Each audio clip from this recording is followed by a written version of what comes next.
I was in labor. My body was on fire, contractions hitting like waves that wouldn't stop. But that wasn't what scared me most. The nurse paused at the foot of my bed, staring at my chart like something didn't make sense. Then she looked up, and her voice was careful. Too careful. "Why would your husband Mark do not resuscitate?" My whole world slowed down. I blinked hard and said, "What? I never signed that."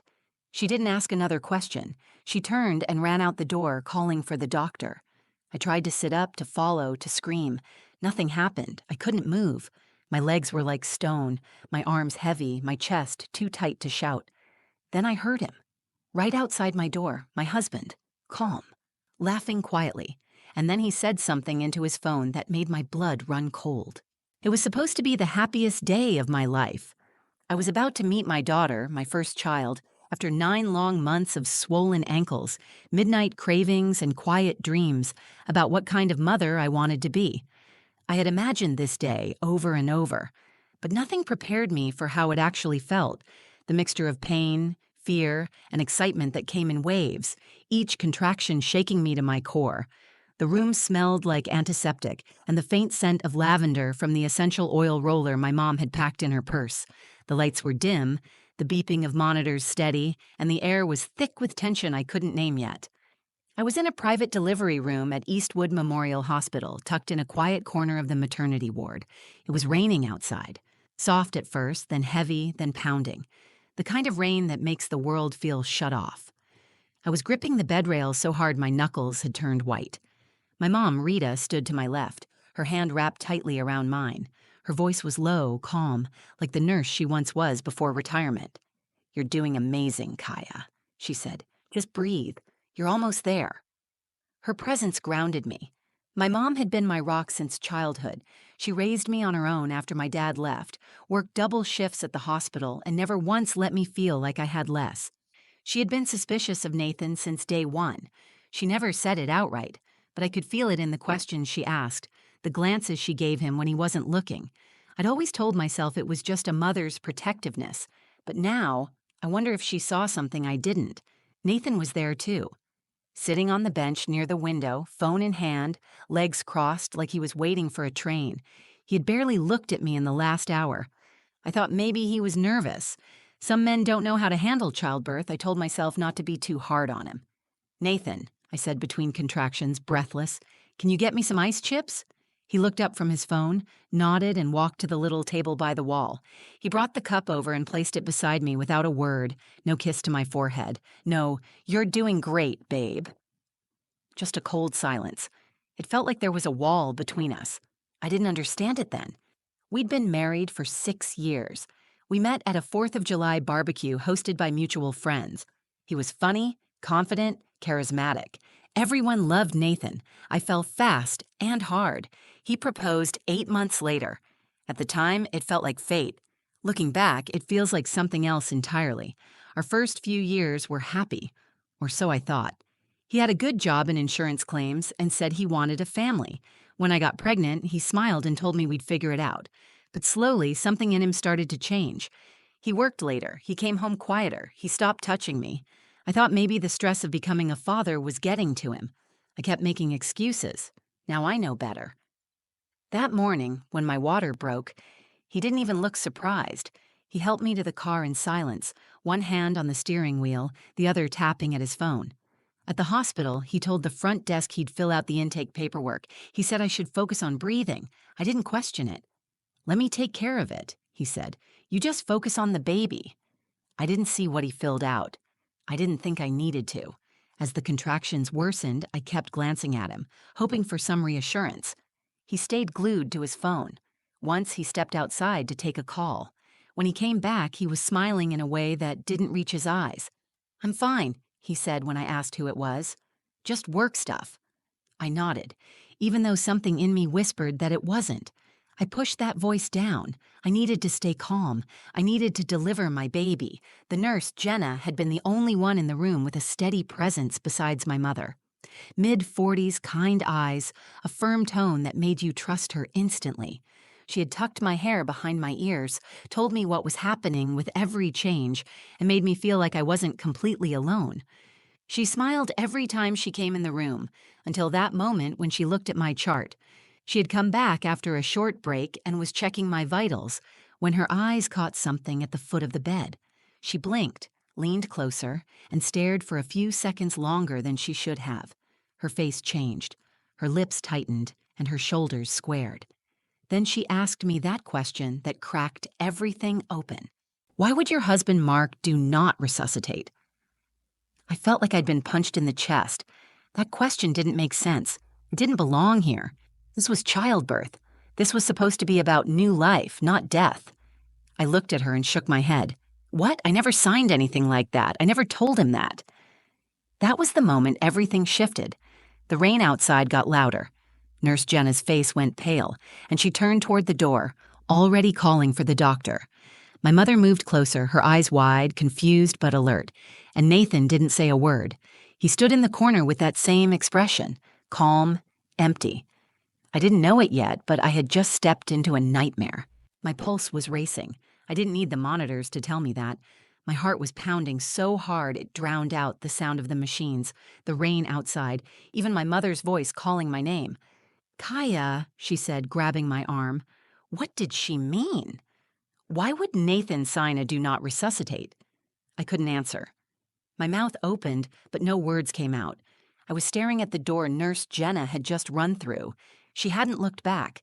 She moved like something was seriously wrong. My legs wouldn't respond. I tried to sit up, to swing them over the side of the bed, to follow, but my muscles didn't listen. My body was frozen.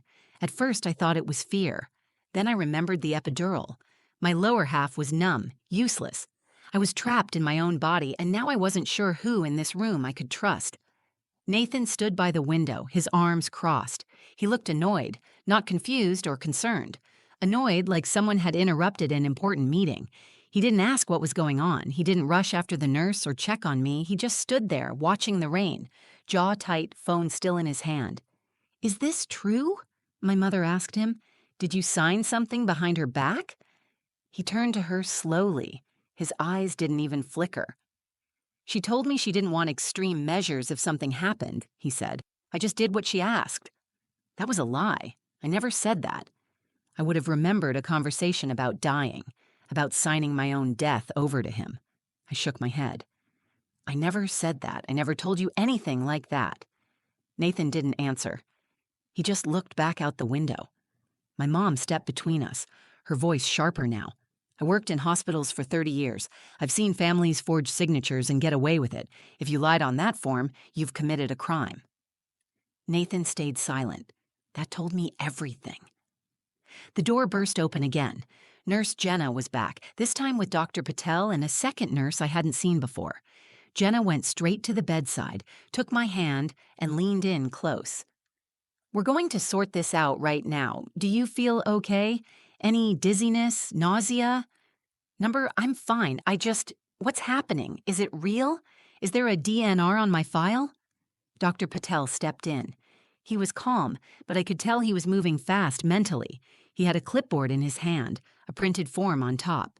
He scanned it, then looked directly at me. "This document is in your file. It has your name, your medical ID, and a signature that appears to match the one on your driver's license.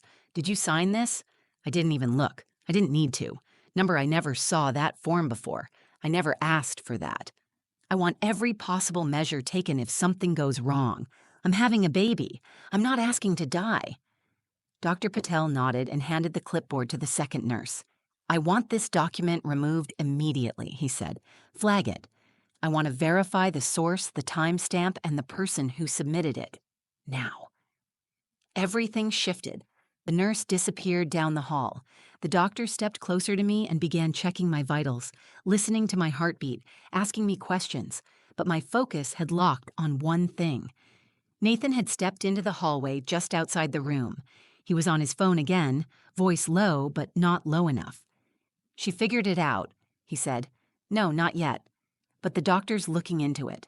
Don't worry, I handled everything already. If she doesn't make it, it's clean." My blood turned to ice. I opened my mouth to scream, to tell someone to stop him, to take the phone, to listen to what he was saying, but I couldn't get the words out. My throat tightened. My heart was hammering so hard I thought it might stop. My mom heard it too. Her eyes snapped toward the door. Then she ran. She didn't wait for permission. She pushed past Jenna and stormed into the hallway. "You bastard!" I heard her shout. "You wanted her to die. You planned this." There was a loud crash. A chair knocked over. Then voices, raised and confused, and the sound of Nathan trying to talk over it. "You're all overreacting," he said. "You don't know what you're talking about." Security was called. 2 officers arrived within minutes. I watched through the open door as they moved toward Nathan, firm but controlled, asking him to put the phone down, to step away from the room. "I want to speak to my wife," he said. "She doesn't want to speak to you," Jenna said, standing in front of the bed now, arms crossed. "And until the doctor clears this up, you're not allowed back inside." Nathan looked at me through the doorway, expressionless. He wasn't angry. He wasn't scared. He looked like someone whose plan had started to unravel, like he was calculating what to say next. It wasn't shock I saw on his face. It was disappointment. I turned my face away from him. My body was still numb, but something inside me was starting to burn. He tried to kill me. He wanted me gone. And now I wasn't just fighting for my life. I was fighting for my daughter's. Everything inside me snapped into focus. The fear didn't go away, but it became something else. Fury, survival, instinct. I didn't know what Nathan had planned exactly, but I knew he didn't expect me to still be alive, conscious, and alert. That meant he had prepared for the worst-case scenario, and now that it was slipping away from him, I needed to be 10 steps ahead. I turned to Nurse Jenna, whose presence felt like the only steady thing left in the room. "Don't let him near me," I said. "No matter what he says, don't let him back in this room." She nodded immediately, no hesitation. "I won't. You're safe now." Dr. Patel re-entered with a focused expression and a tablet in his hand. He leaned in close and lowered his voice. "I've flagged the document and sent it to legal. The hospital's internal review team is already looking into it. Based on the system records, the DNR was uploaded 2 days ago from a public portal using Nathan's login credentials." I stared at him. "So he submitted it himself?" "Yes, it appears that way. It was never verified with a follow-up call or email to you. That's a major breach of protocol. We'll handle that separately, but for now, we're removing him as your emergency contact and placing a red flag on your file to alert staff. Do you want your mother listed instead?" "Yes, immediately." "Done," he said. "We're going to keep a nurse posted outside your door and alert security to restrict access. He's not getting back in here unless you say so." I exhaled slowly. It wasn't relief, not yet, but it was the first step toward taking back control. Rita returned to the room, shaken but composed. She held my hand like she had when I was 5 and afraid of thunderstorms. "I heard what he said, Kaya.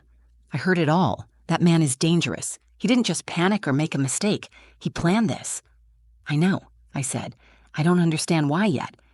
But I know he wanted me gone." The baby monitor beeped. The nurse checked the screen and gave me a thumbs up. "Heartbeat's strong.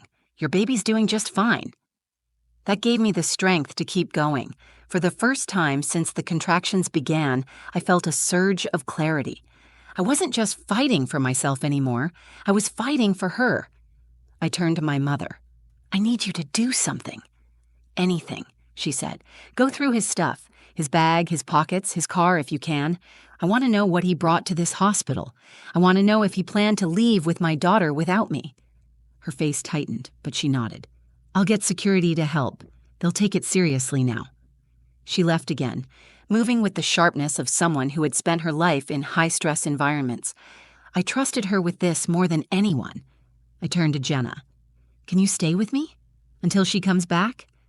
"I'm not going anywhere," she said, "and neither is he." Minutes passed slowly. The contractions kept coming, but I felt stronger now, mentally if not physically. My body was working to bring my daughter into the world, and my mind was working to keep us both alive. The door opened again. A security guard stepped inside. "We found a duffel bag in the visitor lounge with his name on it," he said. "It wasn't checked in properly. No ID tags. Your mother's going through it now, but we thought you should see this." He held up a folder.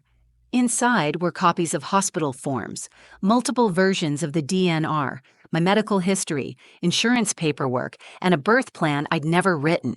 It listed me as opting for no pain management, no blood transfusions, and refusing a C-section under any condition. It made me sound reckless, like someone determined to give birth without help even if it killed me. "Where did he get these?" I asked.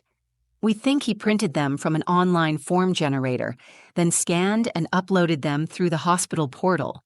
Most of them are invalid. The signatures don't match the ones on your legal file. But he clearly had a plan."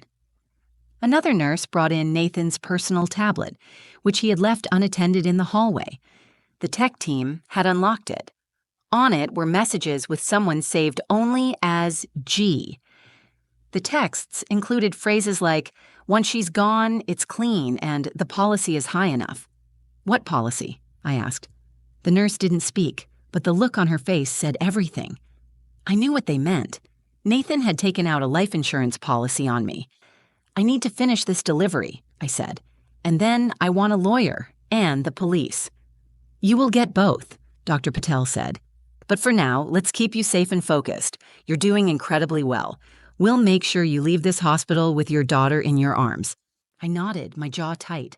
I had lost trust in someone I loved. I had been betrayed in a way that made my stomach turn. But I wasn't broken, not yet. This man thought he could erase me, replace me, silence me with a single signature. But I was still here, and I was not going to let him win. The room was brighter now. The lights overhead had been turned up for delivery prep. Nurses moved with quiet urgency, laying out trays, checking monitors, adjusting IVs. But all I could see was the doorway. I couldn't stop staring at it, half expecting Nathan to push through again, to try one last time to finish whatever he had started. But he didn't. 2 security officers stood just outside, arms crossed, watching everything. One of them gave me a reassuring nod. Nurse Jenna stood near the head of my bed, clipboard in hand, while Dr. Patel checked my vitals and the baby's position. "You're dilated to 9 centimeters, he said. "We're almost there. Try to stay calm and keep breathing."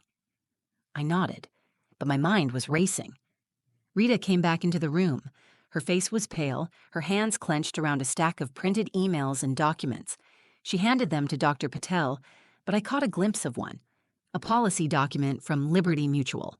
My name, Nathan's signature. The beneficiary box filled in, Nathan Monroe. "I had no idea this policy existed," I said. "He took it out 2 months ago," Rita replied. "Named himself as the sole beneficiary, $2 million. The insurance rep thought it was a joint application. He forged everything." My stomach twisted. It wasn't just that he didn't want this child. He wanted me dead. He wanted to walk away clean, with money in his pocket and no ties left to the life we'd built together. Every kind word, every shared moment, every plan for the future. None of it had been real to him. He had been counting on something going wrong in that delivery room. The forged DNR, the falsified birth plan, the refusal of medical intervention. If I had passed out, if I had gone into cardiac arrest, no one would have questioned it. He had built a believable story, a wife who wanted to give birth naturally, who didn't want to be revived. It would have looked like a tragic but natural death. Then he would have walked out of the hospital a grieving husband and walked into a bank as a rich man. But I hadn't died. I had asked the right question at the right time, and Jenna had listened. Dr. Patel looked at me, his face firm but kind. "The police are downstairs. They've spoken with Nathan. He's being detained for fraud, falsifying medical documents, and endangerment. Depending on what we find in his messages, this could become a criminal conspiracy charge. You'll need to give a statement once you're stable, but for now, let us help you finish this safely." I looked at him, then at Jenna, and finally at my mom. "I'm ready," I said. The next hour was the hardest of my life. The contractions became sharper, more constant. My body felt like it was splitting open, but I refused to scream. I focused on my daughter. I pictured her face. I imagined her tiny fingers wrapping around mine. I thought of everything I had survived to bring her into this world. With each push, I poured every ounce of fear and rage and pain into the effort. "She's crowning," Jenna said. "Almost there, Kaya. Just one more." I pushed harder than I thought possible, and then, all at once, there was silence. A pause. A heartbeat. Then her cry filled the room. The sound shattered something inside me. I broke down, sobbing uncontrollably, not from pain, but from sheer overwhelming relief. Dr. Patel placed her on my chest, skin to skin. She was warm and red and perfect. Her eyes opened just enough to look up at me, and I swear in that moment I felt everything inside me change. I kissed her forehead and whispered, "You made it. We made it." My mother cried quietly beside me, one hand on my shoulder. Jenna smiled through glassy eyes. "She's healthy," the doctor said. 7 pounds, 2 ounces, strong lungs, and she looks just like you. I held her tighter, rocking her gently. The storm outside had started to pass. The thunder faded into a low rumble. The rain slowed to a drizzle. The chaos of earlier now felt like a distant echo, but the weight of what had almost happened stayed with me. I thought of Nathan, of how close he had come to getting everything he wanted. If I hadn't spoken up, if Nurse Jenna hadn't asked that question, if I had trusted the wrong silence, I had been one signature away from never holding my daughter. I turned to Jenna. "Thank you. I don't think you understand what you saved me from." She smiled gently. "It's our job to ask the questions no one else wants to. I'm just glad you were awake to answer." As the nurses cleaned up and began transferring me to postpartum care, the officer returned. "He's being transported now. We'll need a statement when you're ready. You're safe." For the first time in hours, I believed it. I was safe, and the little girl in my arms would grow up knowing her mother chose to fight, no matter how broken she felt in the moment. She would never have to question that she was loved, that she was worth every push, every tear, every breath. That man thought he could erase me with paperwork, but I wasn't a form to be signed away. I was a mother, and I was still here. I named her Lila Grace. She came into this world screaming with life, eyes wide like she already understood she had something to fight for. Holding her in those first moments changed me.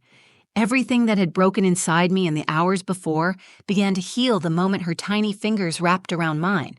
The hospital kept us for 3 more days, not because there were complications, but because the staff wanted to make sure I had what I needed, physically, emotionally, and legally. Nathan was gone by then, charged with multiple felonies, including attempted fraud, medical identity theft, and attempted murder. I gave my statement to the police the next morning, Lila in my arms and my mother beside me.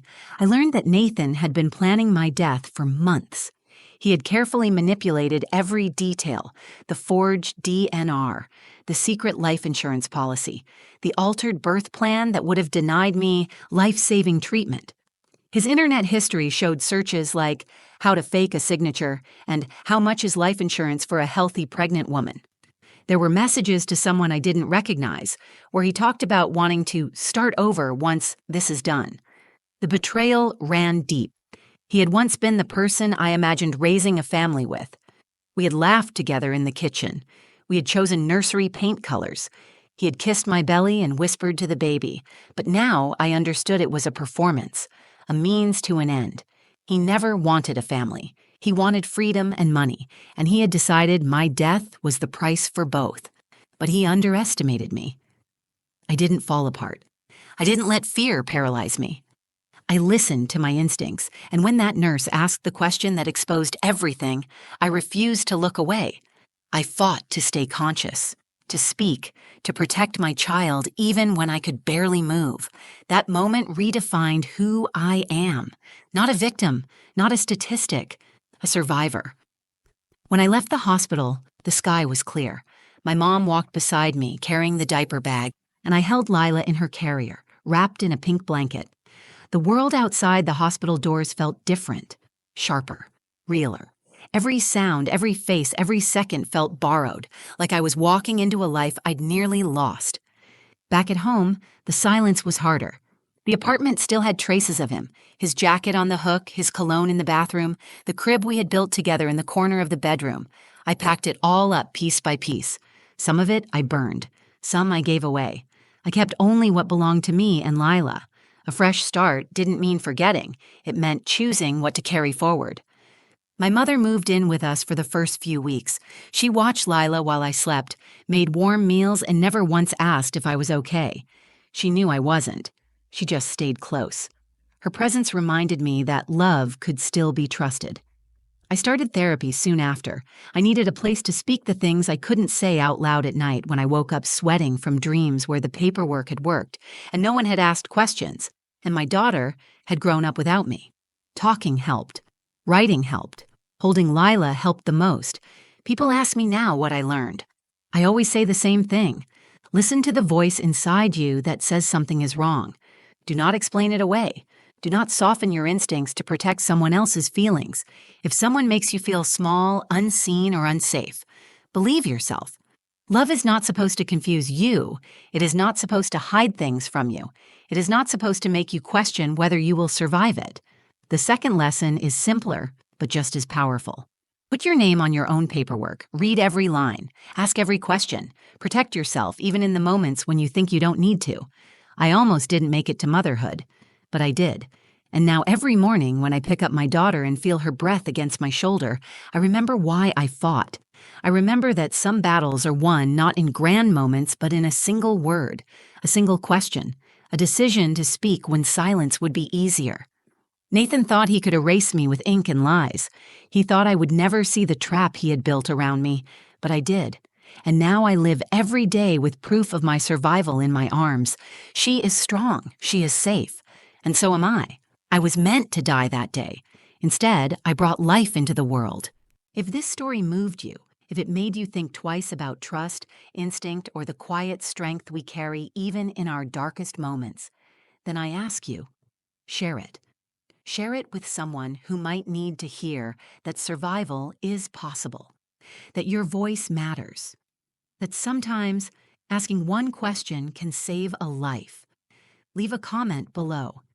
Tell me what you felt, what you thought, or if you've ever faced a moment where trusting your gut made all the difference. And if you want more true stories like this, raw, real, and unforgettable, make sure you like this video, subscribe to the channel, and turn on notifications so you don't miss what's coming next. Thank you for being here. Thank you for listening. And remember, you are never as alone as you think you are.